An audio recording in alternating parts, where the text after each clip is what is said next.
आज हम दैनिक जागरण संपादकीय का डिक्टेशन देंगे। रेडी रहेंगे? स्टार्ट। कन्नौज में अमृत भारत स्टेशन योजना के तहत निर्माणाधीन रेलवे स्टेशन का एक हिस्सा ढह जाने से कोई बड़ी जनहानि न होना राहतकारी है। यह सौभाग्य की बात रही कि रेलवे स्टेशन के ढहे हिस्से में दबे अधिकांश मजदूरों को निकाल लिया गया और जो गंभीर रूप से घायल हुए उनके समुचित उपचार की व्यवस्था कर दी गई। गंभीर रूप से घायल मजदूरों के लिए मुआवजे की घोषणा करने के साथ ही इस बात का पता लगाने के लिए 3 सदस्यीय जांच समिति का गठन भी कर लिया गया है और कि यह हादसा कैसे हुआ। आशा की जानी चाहिए कि यह समिति हादसे के मूल कारणों का पता लगाने में समर्थ रहने के साथ ऐसे उपाय भी सुझाएगी जिससे भविष्य में इस तरह की दुर्घटनाएं न हो सके।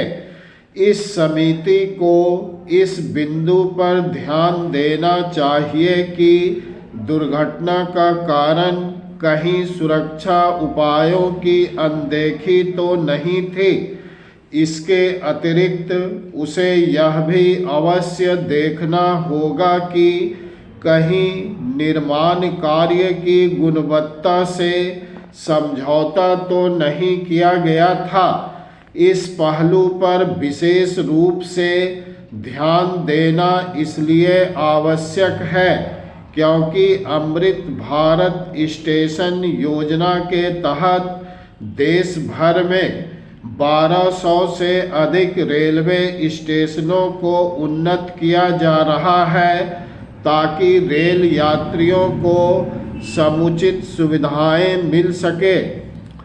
इसकी अनदेखी नहीं की जानी चाहिए कि अपने देश में सरकारी योजना के तहत होने वाले निर्माण कार्यों की गुणवत्ता का वैसा ध्यान नहीं रखा जा रहा है जैसा अपेक्षित ही नहीं अनिवार्य है। इस कारण सड़क, पुल आदि के निर्माण कार्यों की गुणवत्ता को लेकर रह कर सवाल उठते रहते हैं। यह किसी से छिपा नहीं कि कुछ समय पहले दिल्ली में इंदिरा गांधी अंतर्राष्ट्रीय हवाई अड्डे की छत गिर गई थी। इस हादसे में एक व्यक्ति की मौत भी हो गई थी। इसके कुछ दिनों बाद राजकोट हवाई अड्डे की भी छत ढह गई थी। कुछ इस तरह की घटना जबलपुर हवाई अड्डे में भी हुई थी। इससे सभी परिचित ही होंगे कि बिहार में किस तरह पुल गिरने के समाचार आते रहे हैं। तथ्य यह भी है कि राष्ट्रीय राजमार्गों के निर्माण में गुणवत्ता की कमी को लेकर भी कई बार सवाल उठ चुके हैं। ऐसे सवाल यही रेखांकित करते हैं कि सरकारी योजनाओं के निर्माण को लेकर जो मानक तय किए गए हैं उनकी अनदेखी हो रही है।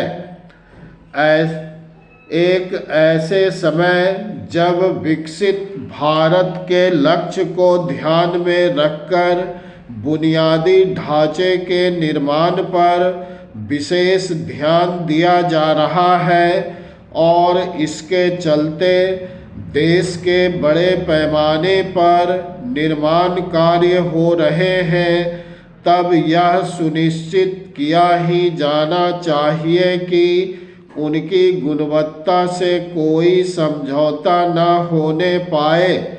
इसके लिए केंद्र सरकार के साथ ही राज्य सरकारों को भी अतिरिक्त सतर्कता बरतनी होगी।